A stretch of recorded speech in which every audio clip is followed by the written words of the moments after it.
berkuasa untuk mengampuni dosa. Yesus Kristus tidak sama seperti yang lain.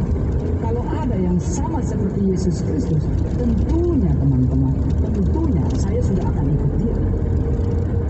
Tetapi sepanjang sejarah kehidupan manusia, sepanjang sejarah manusia dari abad ke abad sampai abad, sepanjang perjalanan abad-abad per abad ini, tidak ada yang sama seperti Yesus Kristus. Tidak ada yang sanggup seperti Yesus Kristus. Tidak ada yang sanggup berani mengatakan, aku punya kuasa, aku, dosamu sudah diampuni. Hai anakku, dosamu sudah diampuni. Ini adalah kuasa dari Yesus Kristus. Mari kita lihat, ada beberapa poin lagi. Kita bisa lihat di dalam Kolose pasal 3 ayat yang ke-13. Kolose pasal 3 ayat yang ke-13. Kita bisa perhatikan di dalam Kolose pasal 3 ayat yang ke-13. Kolose pasal 3 ayat yang ke-13. Sabarlah kamu seorang terhadap yang lain, dan ampunilah seorang yang akan lain. Apabila seorang menaruh dendam terhadap yang lain, sama seperti Tuhan telah mengampuni kamu, kamu perbuat juga demikian. Tuhan, saya baca ulang-ulang, sabarlah kamu seorang terhadap yang lain, dan ampunilah seorang akan yang lain.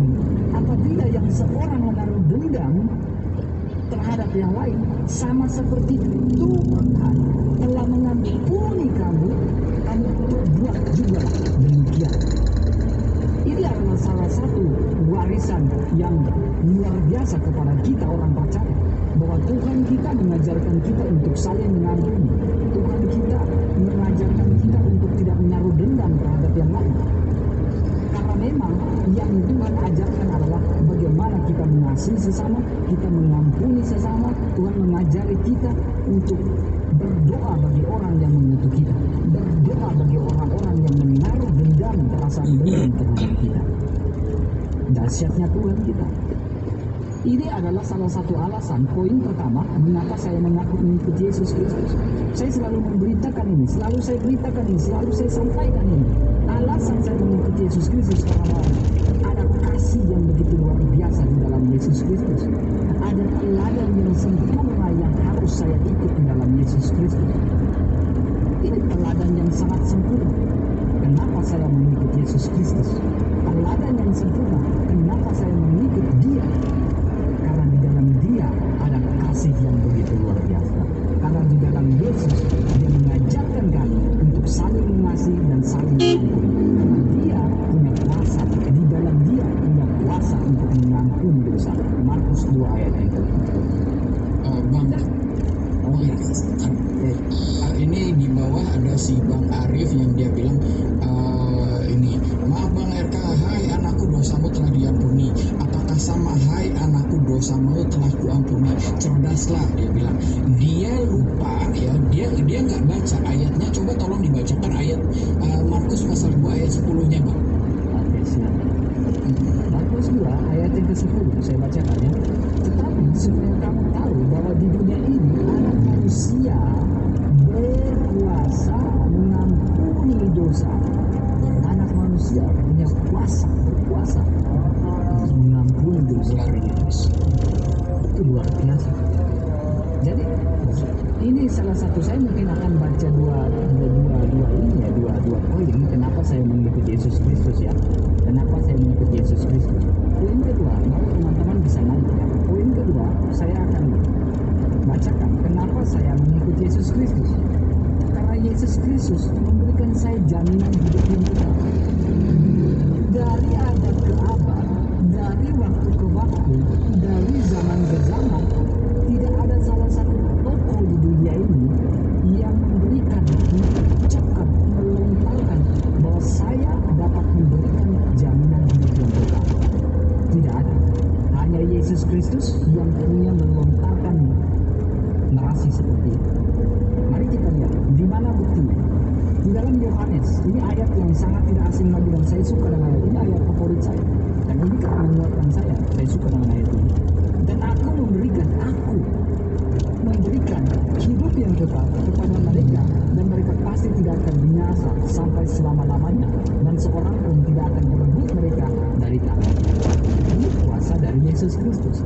Alasan mengapa saya mengikuti Yesus Kristus, karena Dia bisa memberikan saya hidup yang kekal. Itu alasan saya mengikuti Yesus Kristus. Kalau ada tokoh agama di dunia ini yang sama seperti Yesus Kristus, kalau ada tokoh agama di dunia ini yang seperti Yesus, yang sanggup melontarkan kalimat itu, maka saya pun akan mengikuti. Tetapi tidak ada.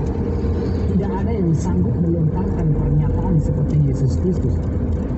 Tetapi Yesus Kristus, intinya gitu. Tidak ada orang yang berani mati karena sebuah kebohongan. Tidak ada. Ada. Tetapi dia mengatakan, dia bilang, aku berkata dengan sesungguhnya, aku mengatakan sesungguhnya. Selalu Yesus menekankan ulang-ulang. Sesungguhnya aku berkata, sesungguhnya, sesungguhnya, sesungguhnya. Dasarnya Tuhan punya kuasa mengampuni dosa, punya kuasa memberikan hidup yang kekal. Yesus Kristus memberikan sebuah pernyataan yang sangat persuasif. Yesus Kristus memberikan sebuah pernyataan yang sangat meyakinkan kami semua, meyakinkan banyak orang, meyakinkan dunia bahwa hanya di dalam Dia orang-orang bisa memperoleh keselamatan. Tidak ada yang sanggup melontarkan. Mungkin sekian dan terima kasih dari dua pernyataan ini. Tuhan Yesus memberkati. Mungkin bisa dinaikkan beberapa orang. Thank you Kak Martin, teman-teman yang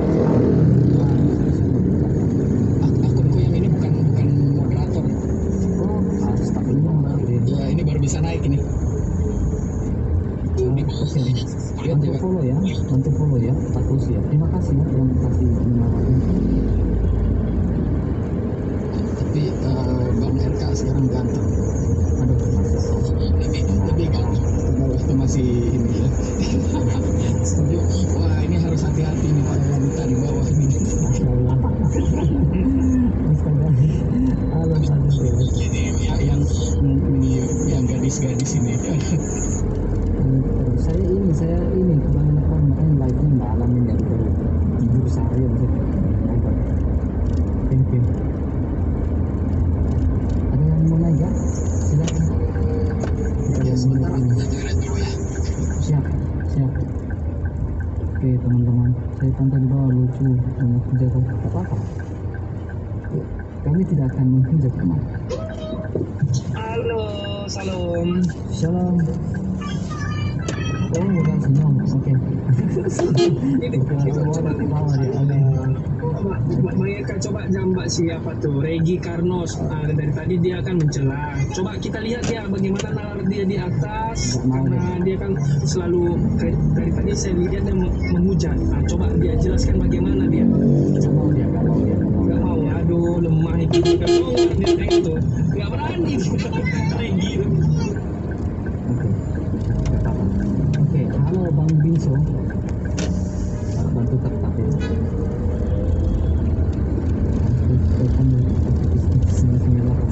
Oke, salam Bang Binso. Ya. Boleh saya ini bertanya dan konsultasi nih, Muslim atau Kristen, Pak? Kristen. Oh ya, bagaimana, Pak? Udah kadang gini loh, kalau kita nggak ahli dalam Alkitab dengan dan ahli dalam Al-Quran, mereka yang menentang itu biarkan saja. Yang penting jangan kita kasih tahu aja. Ya. Iya. Bapak baru bergabung di live saya, kan, Bang? Semenjak saya mengenal Yesus dari kota Nazaret, saya pernah lepas dari segala penyakit, dari segala pidana pernah saya mengalami. Gimana, Pak? Ada yang mau disampaikan? Maksudnya kalau dicari penyelidikan Alkitab, namanya penyelidikan Al-Quran, semuanya dibikin menjadi pembanding. Jadi kan dan banyak yang apa? Saya mungkin gini, Pak ya. Saya pribadi adalah tanya dengan saya, Pak.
saya tidak suka menggibah nama orang di rumah saya, Pak.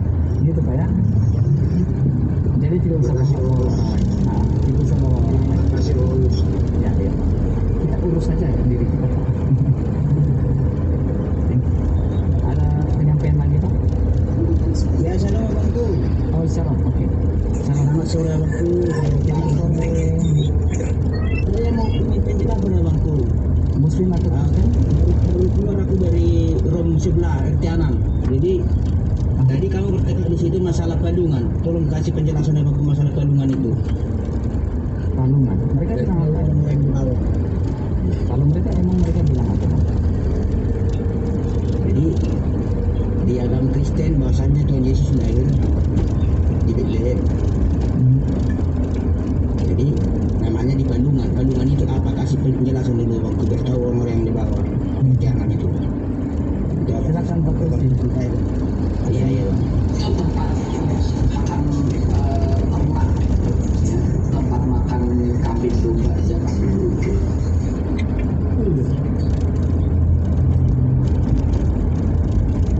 Enggak Pak? Paham? Jadi biasanya palungan itu adanya ya di kandang domba. Nah, Yesus itu waktu lahir itu ditempatkan di palungan itu, ya. Jadi itu membuktikan bahwa memang dia lahir di kandang domba gitu. Nah, ini ada tinggalkan Rom Kristen. Membuktikan bahwa Kristen itu penghina Yesus. Oh, Dengan buat yang kamu- Muslim tinggalkan aja rum Kristen dongok ini ya. ini kamu baca aja masanya ya. Sabar Pak Tulsi. Sabar Pak Tulsi. Itu ya nggak bagus yang kayak gitu, itu cuma bisa menghujat itu berbahaya itu. Tidak orang ya. Jangan menghujatkan Rum, karena Rum Ini juga pemuda, tapi gak apa-apa. Ibu Dilunda, semoga Tuhan memberkati kamu ya. Kami tidak ada membicarakan iman kamu Ibu ya. Semoga Tuhan memberkati kamu, Tuhan mengasihi kamu ya, Ibu Dilunda ya. Ya. Gimana Ibu Dilunda? Ada yang mau disampaikan Bu? Sampaikanlah dengan baik, sampaikanlah dengan benar. Ayo. Bu Dilunda. Itu tadi siapa harusnya kemana? Ya. Udah saja. Itu maaf aja. ya, ibu gimana? Ibu Dilunda ada yang mau disampaikan, sampaikan dengan baik. Ya, sampaikanlah dengan baik. Jangan dengan yang baik ada ya. Sampaikan dengan baik ya. Semua yang sudah dikenal masih sudah kenal dengan saya ya, diskusinya selalu saya ada. Jadi saya mau tanya satu pertanyaan, karena udah berapa room saya naik, mereka Islam tidak jawab. Jadi sekarang saya mau tanya di sini, karena kamu selalu bilang Kristen, pendeta. Ya. Sekarang saya mau tanya, apakah ajaran kamu, apakah tertulis di Maaf, Ibu Kristen atau Muslim Bu? Saya Kristen. Kristen apa? Pentekostal, tapi saya Pentekostal. Oke, Pentekostal. Ya, silakan. sekarang saya mau tanya ya, Bang Haji Haji, Bang ini Bang Hots Kristen ya. Puji Tuhan saya Kristen. Saya lagi diskusi sudah berapa mereka nggak bisa jawab, katanya cuma jawabannya enak. Tapi saya bilang enak itu hanya 5 menit, tapi dosanya itu sampai kau tutup mata. Apakah kau masuk neraka? Masuknya. Tunggu Bang, jangan dulu potong ya. Saya mau tanya, apakah kamu ajaran Islam Al-Quran Maaf Ibu, jangan bawa-bawa Islam Bu. Silakan tanya iman saya ya Bu. Tidak usah bawa iman orang Bu. ya. Tunggu. Tidak usah bawa iman orang. Saya tidak suka bawa iman orang. Bawa modal sudah bisa mikir soal anak-anak Pak. Sabar diskusi belum selesai. Maaf Bu, saya tidak mau Ibu bawa ajaran iman orang. Saya tidak suka Bu. Saya tidak mau bawa ajaran iman orang. Jadi sopan sebenarnya. Jangan bawa ajaran iman orang ke room saya. Silakan Ibu tanya aja ajaran Kita iman. bersama-sama Kristen, jangan sama-sama kita menyebutkan. Itu aja dulu. Saya tidak mau. Dia Kristen semua. Dia ini Kristen. Ya, ini Kristen Ibu. Oh iya tadi begini Pak. Ibu tanyakan saja iman Kristen, jangan tanyakan iman Islam kepada saya. Karena Oh iya saya lebih tahu. sabar saya kira ada yang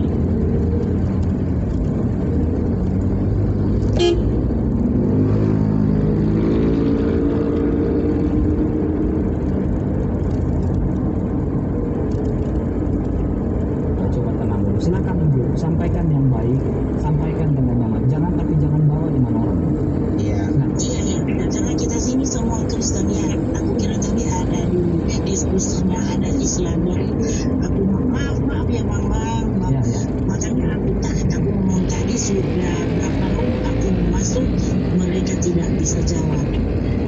Mereka tidak bisa jawab. Katanya Maaf Bu, jangan bawa-bawa mereka Bu. Saya tidak mau Bu, saya tidak mau Bu. Ibu di sini room pengajaran Bu. Jadi kalau misalkan naik ke sini mau ngajar itu boleh.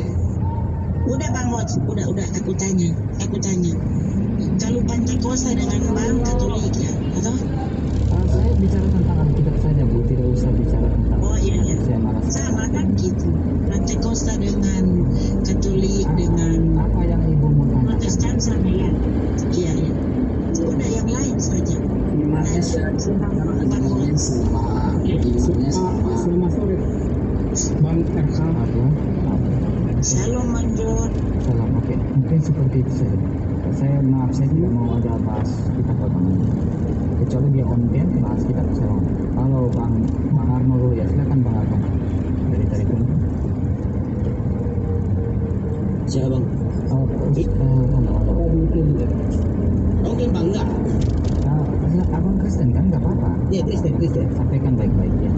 Oh, itu Bang tadi aku dari room sebelah tadi. Jadi itu masalah itu pemahamannya itu masalah palungan itu aja Bu. Pak. Palungan itu kan Bang Tosi sudah bilang itu tempat makan. Iya, cuma itu ajanya pertanyaan saya. Ada masalah Pak? Iya, enggak ada masalah. Cuma itu aja tadi. Itu berdebat tadi aku lama di situ sebelum perjalanan itu ajanya. Ya, terima kasih. Di satu kali lagi. Biar Bukti bahwa Yesus itu ada di Bethel. Iya. Pak Amo nggak kurang mendengar tadi ya saya waktu menjelaskan. Jadi palungan itu adanya di kandang domba karena biasanya dipakai untuk memberi makan.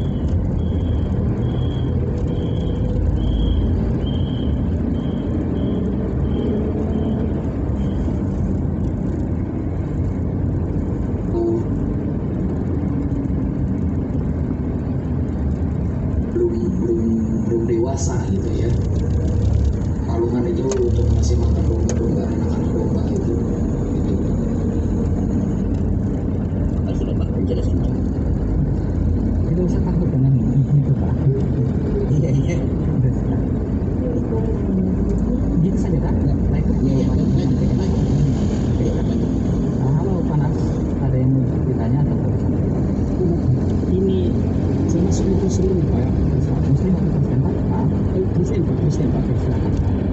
Nah ini Pak, tadi kan di room sana kan kami membahas menyangkut tentang isi dari Bible. Nah, mereka itu orang-orang Muslim, apologi tentang mereka itu. Waktu mereka itu hebat udahlah, menurut mereka hebat. Nah di sini saya mau berdebatkan sama mereka tadi. Di sini saya mempunyai dua Alkitab. Tapi Alkitab ini sama isinya. Alkitab ini yang tebal, yang paling tebal ya. Dan Alkitab yang satu agak tidak tebal. Sesuai dengan mereka yang katakan. Pada surah Mazmur, bahwasanya Maaf, Anda bukan Kristen. Kok Anda bilang surah Mazmur? iya saya Anda Kristen apa? Katolik. Katolik. Coba kamu doa salam Maria. Sorry ya. Salam Maria penuh rahmat Tuhan serta kamu, terpujilah engkau di antara wanita dan terpujilah buah tubuhmu Yesus. Santa Maria Bunda Allah, doakanlah kami berdosa ini sekarang waktu kami mati kami. Oke, sip. Nah, aku ini hamba Tuhan. Doa malaikat. Doa malaikat. Kalau bilang aku ini hamba Tuhan, jawabannya bagaimana? Kemuliaan kepada Bapa, Coba kemudian kepada Bapa, Putra dan Roh Kudus. Putra dan Roh Kudus, sekarang dan sepanjang masa. Oke, siap. Lanjut. Nah, ini. Tadi kan tadi kan kami berdebat di sana. Bilang, bukan ada perbedaan di situ di ayat 8 Mazmur ayat 84 pasalnya yang kelima. Nah, Mazmur. di sini di sini saya baca Mazmur berapa? Mazmur 84 ayatnya kelima. Mazmur pasal 84 ayat yang kelima. Iya. Oke. Di sini mereka mengatakan bahwasanya menurut pernyataan mereka di situ tertulis ada Ka'bah. Bentar dulu, ini tadi. Terjemahan. Iya, Ka'bah ada dalam Bible. Nah mereka begitu. Nah aku bilang, di mana di situ? Saya baca sama mereka.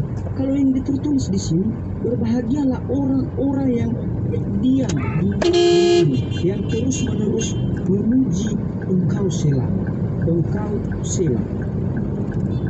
Ya. Bagaimana menurut pendapat abang terkait itu? Apakah bisa bantu saya, Bang? Itu terjemahan lama, Pak. Jadi tujuan penerjemahan kan untuk orang-orang di daerah yang diterjemahkan itu kitab itu, yang masyarakat di daerah yang kitab diterjemahkan itu bisa paham. Jadi dalam hal ini terjemahan lama itu menggunakan terminologi Arab, terminologi bahasa Arab untuk bait Allah itu diterjemahkan sebagai Ka'bah supaya orang-orang yang waktu itu masyarakat Indonesia mayoritas Islam itu paham ini maksudnya apa, bangunannya seperti apa. Cuma itu aja sih, Pak. Tapi menurut penjelasan mereka itu apakah tepat, Pak, atau bagaimana? Menurut Pak? Ya, kalau misalkan merujuk pada lokasi bait Allah. Jadi di bait Allah yang dibangun Salomo itu kan ada di Yerusalem. Nah, bait Allah ya kalau yang mereka maksudkan Ka'bah itu letaknya kan ada di Mekah.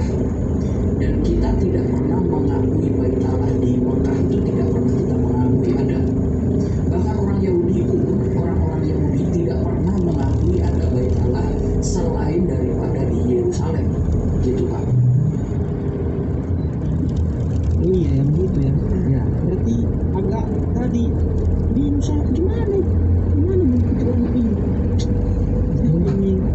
Ini tanah. Ini orang asli mana? Orang Sukunya. Jadi gini bro.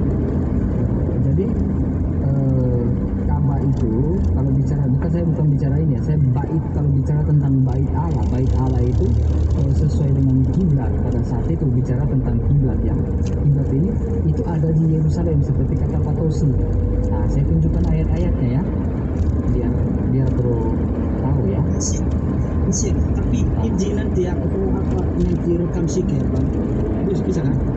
Boleh, silakan. Karena untuk persiapan sama saya, bahan begitu. Ya. Saya tunjukkan saja ayatnya tentang kiblat ya. Ada beberapa ayat yang tentang kiblat yang benar. Kalau bicara soal kiblat, ya kita nggak bicara soal Ka'bah, itu soal terjemahan. Tetapi berbicara tentang kiblat pada saat itu ya. Kiblat pada saat itu, coba abang buka dalam tentang baitnya. Orang menghadap kepada kiblat, kepada bait Allah, bait suci yang ada ya. Coba Mazmur 138 ayat 2. Mazmur 138 ayat yang kedua.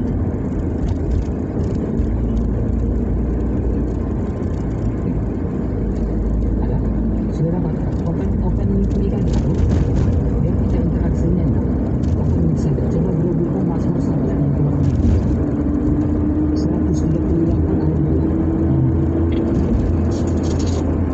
Karena berbicara tentang kiblat, berbicara tentang bait suci, bait suci pada saat itu kiblatnya itu di Yerusalem. Iya memang itu bro. Tidak pernah diubah kemana-mana dan tidak ada perintah dari orang Israel, dari Allah sendiri, dari Allah Israel untuk pindahkan kiblat, tidak pernah. Coba. Di sini tertulis apa? Aku hendak sujud kepada bait-Mu yang kudus dan memuji namamu oleh karena kasih-Mu dan oleh karena setiamu, sebab Kau buat namamu dan janji-Mu melebihi segala sesuatu. Oke. Coba buka lagi Mazmur pasal 5 ayat yang ke-8. Mazmur ayat 5 ya? Pasal ke-5 ayat yang ke-8.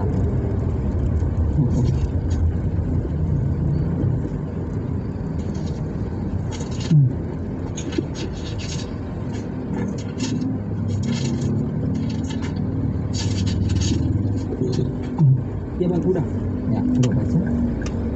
Tetapi aku berkat kasih setiamu yang besar, aku akan masuk ke dalam rumahmu, sujud menyembah ke arah bait-Mu yang kudus dengan takut akan Engkau. Nah, dalam Mazmur ini coba abang buka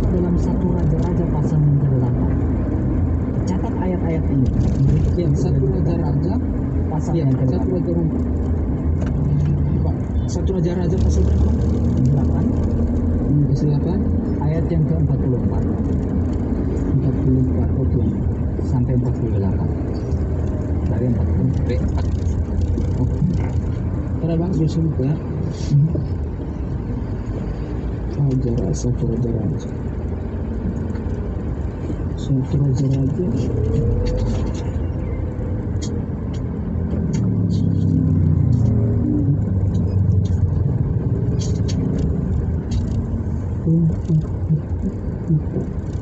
Oke bang, udah.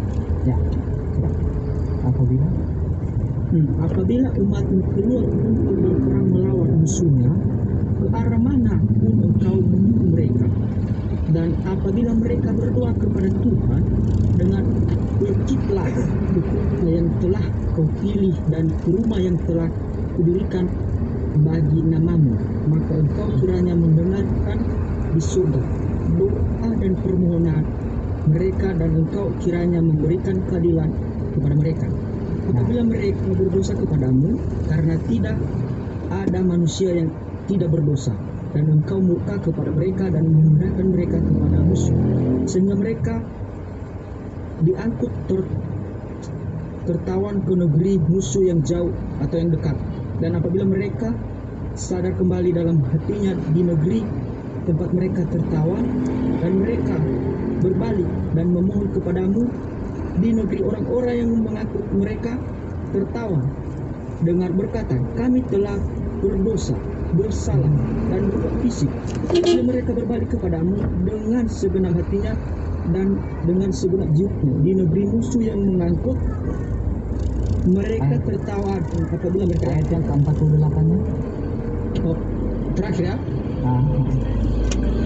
Apabila mereka berbalik kepadamu dengan segenap hatinya dan dengan segenap jiwanya di negeri musuh yang mengarut mereka tertawan, mereka berdoa kepadamu dengan berkiblat ke negeri mereka yang telah kau berikan kepada nenek moyang mereka, ke kota yang telah kau kepada nenek moyang mereka, ke kota yang telah kau pilih dan ke rumah yang telah didirikan bagi namamu. Nah, gitu Pak. Jadi di situ berbicara tentang derek. Dalam bahasa Ibrani derek itu berbicara tentang kiblat. Mengapa kiblatnya itu di Yerusalem? Mengapa kiblatnya Israel? Karena pada saat itu Israel itu sebagai tiang penopang dan dasar kebenaran. Israel itu sebagai tiang penopang, dan Harun sebagai imam, Harun dan anak-anaknya sebagai imam pada saat itu.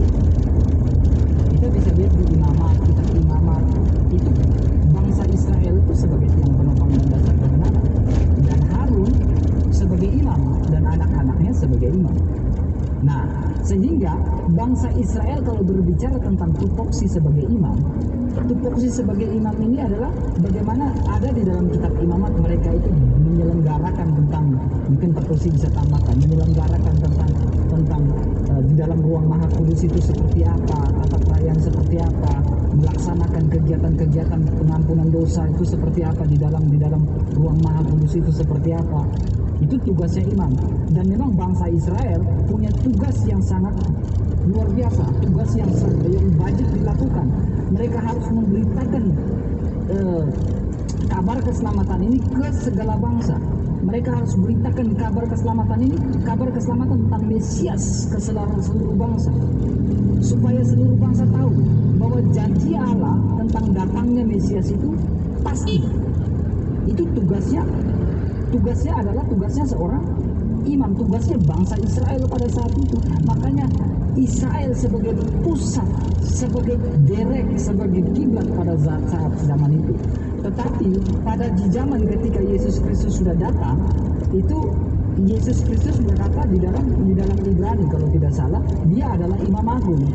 Karena menggenapi tupoksi dari Imam Harun itu dan digenapi di dalam tupoksi dari dari Harun, tupoksi dari prototipe dari Melkisedek, dan pada akhirnya datanglah Yesus Kristus sebagai penggenapan. Dia bilang dia adalah Imam Agung kita. Dan Yesus Kristus pada zaman itu, bro, pada zaman itu bait Allah itu berapa kali itu dirobohkan bait Allah pada zaman itu. 3 kali atau 2 kali dirobohkan pada zaman itu ya, mungkin Pak Tosi bisa tambahkan. Berapa kali hampir dirobohkan pada zaman itu. Dan pada hakikatnya ketika Yesus Kristus datang, Yesus Kristus bilang bagaimana? Aku bisa, kalian merobohkan ini dan aku bisa membangun ini dalam waktu 3 hari. Dan setiap orang percaya kepada